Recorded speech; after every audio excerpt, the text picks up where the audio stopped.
અમદાવાદ મહાનગરપાલિકાના આવાસમાં ગેરકાયદેસર કબજો। જ્યુપિટર મિલ આવાસ યોજના ફરી ગેરકાયદે કબજો સામે આવ્યો। જીવાડોસા સ્લમ રીડેવલપમેન્ટમાં પણ ગેરકાયદે કબજેદારે તાળા તોડ્યા હતા। ત્યારબાદ પ્લાયવુડનું પાટિયું મરાયું હતું, તોડ્યું હતું। 4 થી વધુ મકાનોમાં ગેરકાયદેસર કબજો કરવામાં આવ્યો। એએમસી તમામ મકાનો ખાલી કરાવ્યા હતા।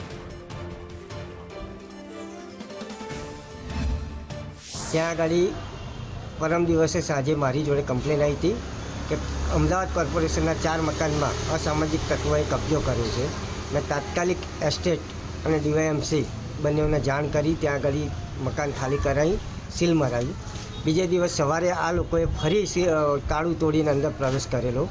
ફરી મેં ત્યાં આગળ એસ્ટેટ વિભાગને દોડાવી ત્યાં આગળ સીલ મરાવી। છતાંય બી 707માં માથાભારી તત્વએ સીલ તોડીને પ્રવેશ કર્યો તો ત્યાં આગળ મેં પ્લાયવુડ 4 મકાનમાં પ્લાયવુડ લગાવી દીધા હતા એન્ટ્રન્સમાં। એ પ્લાયવુડ લગાવ્યા પછી પણ બી 707વાળાએ એ પ્લાયવુડ તોડીને પ્રવેશ કરતાં ડીવાયએમસી હાઉસિંગ અને સેટેલાઇટ પોલીસની પીઆઈની સંકલન કરાવી રાત્રે 2 જીપ પોલીસની મોકલાવી પણ એ ભાગી ગયો। એ ઇસમને ગમે ત્યાંથી પકડી લઈને કડકમાં કડક કાયદેસરની કાર્યવાહી થશે